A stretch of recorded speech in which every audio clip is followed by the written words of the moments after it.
ഇതേ ഹലോ, ഇന്ന് നമ്മൾ പറയാൻ പോകുന്നത് ഒരു മാജിക് നമ്പറാണ്. ഒരു മാജിക് നമ്പർ, അതായത് 1089. ഈ നമ്പറിന്റെ പ്രത്യേകതകളാണ് നമ്മൾ നോക്കാൻ പോകണം കേട്ടോ. 1089 രസമാണ്. ആ നമ്പറെ പറ്റിയുള്ള കുറച്ച് പ്രത്യേകതകൾ നമ്മൾ നോക്കാം. നിങ്ങൾ ഏതെങ്കിലും ഒരു 3 ഡിജിറ്റ് നമ്പർ നിങ്ങൾക്ക് ഇഷ്ടമുള്ള നമ്പർ എഴുതാം കേട്ടോ. ഞാൻ എനിക്ക് ഇഷ്ടമുള്ള നമ്പർ എഴുതി 321. ഇഷ്ടമുള്ള നമ്പർ നിങ്ങൾ എഴുതിക്കോ. ഒറ്റ കണ്ടീഷൻ ഉണ്ട്, നിങ്ങൾ എഴുതുന്ന നമ്പർ സെയിം നമ്പർ ആവരുത് കേട്ടോ. സെയിം നമ്പർ ആവരുത്. അതായത് 222, 333 അങ്ങനെ വരെ എഴുതുക. ആ നമ്പർ നമുക്ക് കൂടെ ഇത് വിജയിക്കില്ല. അതുപോലെ ഫസ്റ്റ് നമ്പറും ലാസ്റ്റ് ഡിജിറ്റും സെയിം ആവരുത്. എക്സാമ്പിൾ 323, 454. ഫസ്റ്റും ലാസ്റ്റും സെയിം ആവരുത്. ഫസ്റ്റ് സെക്കൻഡും സെയിം ആയിക്കോട്ടെ, സെക്കൻഡും തേർഡും ഒക്കെ സെയിം ആവാം. ഫസ്റ്റ് ലാസ്റ്റും സെയിം ആവരുത് കേട്ടോ. ഓക്കെ, അതുപോലെ സെയിം ഡിജിറ്റ് എഴുതുക. ബാക്കി നമുക്ക് ഏത് നമ്പർ എഴുതിയാലും ഒരു രസകരമായ കാര്യം കാണാൻ പറ്റും. നോക്കിയോ, 321. Right it's reverse order. 1 2 3 3 2 1 1 2 3. Then subtract it. You will get 8 9 1 9 8. Once again write its reverse order. 1 9 8 8 9 1. First case subtraction, second case addition. Add it. 8 plus 1 9. 9 plus 9 18. Balance 1. 1 plus 8 plus 1 10. 1089. You will get the answer 1089. You can write any number, any 3-digit number. One more example. 889. First step, reverse order. 988. 988. Subtract it.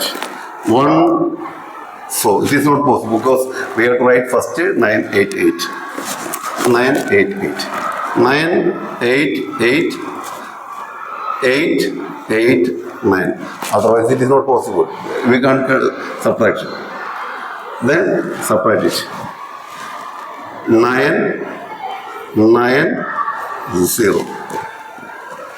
Then write it reverse order. 099 990. Add it.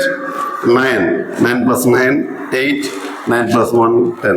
1089. You can write any number you can write. Within third or fourth step you will get same answer 1089. Suppose 7 3 4. 7 3 4. Reverse order. 4 3 7. 4 3 7. Subtract it. 7 9 2. 297. Reverse order. 7 9 2. Add it. 9 8 1 0 8 9. Then നിങ്ങളൊന്ന് try ചെയ്ത് നോക്കുക. ഏതെങ്കിലും 3 digit number ഇതുപോലെ ചെയ്തിട്ട് നോക്കുക. ഈ number വരുന്നത് ചിലപ്പോൾ സെക്കൻഡ് സ്റ്റേജിൽ, തേർഡ് സ്റ്റേജിലോ വരും കേട്ടോ. എന്തായാലും നിങ്ങളുടെ ആൻസർ എന്തായിരിക്കും? 1089 ആയിരിക്കും. ഒന്ന് ട്രൈ ചെയ്ത് നോക്കുക. ഇനി ഈ നമ്പറിന്റെ പ്രൊഡക്റ്റ് നോക്കിക്കേ, അതിന് പ്രത്യേകത നോക്കിക്കേ. 1089 into 1 1089. That's all. ഇനി ഇതിന്റെ ഈ പ്രോഡക്റ്റ് കാണാൻ വളരെ ഈസിയാണ്. ഈ ഓർഡർ ചെയ്താൽ മതി. 1 കഴിഞ്ഞാൽ 2 3 4 5 6 7 8 9. ഇവിടെ 0 അല്ലേ? 1 2 3 4 5 6 7 8. ഇവിടെ 8 അല്ലേ? 7 6 5 4 3 2 1 0. ഇവിടെ 9 അല്ലേ? 8 7 6 5 4 3 2 1. ഇതായിരിക്കും ഇതിന്റെ പ്രൊഡക്റ്റ്. പ്രത്യേകത ഓരോ നമ്പർ മൾട്ടിപ്ലൈ ചെയ്യുമ്പോഴും നമുക്ക് കിട്ടുന്ന ആൻസർ നോക്കാം. 9. ഇതിന്റെ പ്രോഡക്റ്റ് 1 to 9 1 to 9.